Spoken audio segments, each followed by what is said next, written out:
అట్లాగే. నమస్కారం అండి, మీ పేరు? నా పేరు విశాల్ అండి. విశాల్ గారు ఎక్కడి నుండి మాట్లాడుతున్నారు? ఇక్కడ హైదరాబాద్ నుంచి అండి. విశాల్ గారు ఎవరి గురించి తెలుసుకుందాం అనుకుంటున్నారు? నా గురించి తెలుసుకుందాం అనుకుంటున్నాను. విశాల్ గారు మీ డేట్ ఆఫ్ బర్త్ చెప్పండి. 19/10/1995. ఓకే అండి. సమయం?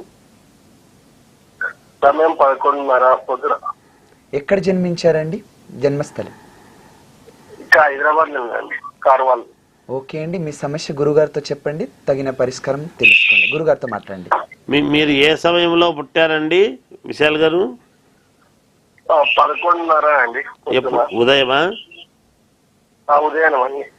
ఉదయం 11:30. ఓకే. ఇప్పుడు 19/10 నెల 1995. 1995. ఎక్కడ పుట్టింది? హైదరాబాదేనా? హైదరాబాద్ అండి. ఏం కావాలి మీకు? దేని గురించి కావాలి? సరిగా వ్యాపారం ఉందండి, వ్యాపారం సరిగా నడవట్లేదు, కొంచెం డల్గా ఉంది. ఓకే. మీది ధనుర్లగ్నం అయింది. ఓకే.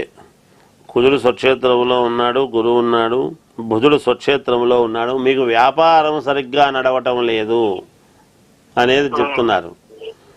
మీరు వ్యాపారము మీరు ఓ పని చేయండి విశాల్ గారు. ఇప్పుడు ఒక నల్లటి ఆవు పంచితం తీసుకోండి, ఒక గుమ్మడికాయ, మామూలుగా కూష్మాండం ఉంటుంది కదా, సహజంగా తినే గుమ్మడికాయ ఉంటుంది కదా, ఆ ముందు నల్లటి ఆవు పంచితంతో మీ షాపులో కొంచెం చల్లండి. పంచితం తీసుకువెళ్ళి 6 అగరబత్తీలు వెలిగించేసి మొత్తం షాప్ అంతా తిరగండి.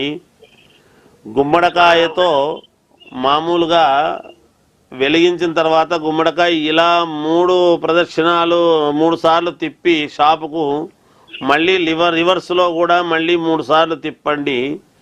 మళ్ళీ ముందుకు ఇలా 3 సార్లు తిప్పి అప్పుడు పగలగొట్టండి. అలా చేసి ఎప్పుడైతే పగలగొడతారో మీకు వ్యాపారము బాగా జరగటానికి మేలు జరుగుతుంది. ఈ పని చేయండి. ఓకే, రైట్, మంచిది. ఓకే అండి, గురుగారు చెప్పినట్టు పాటించండి, మీకు మంచి ఫలితాలు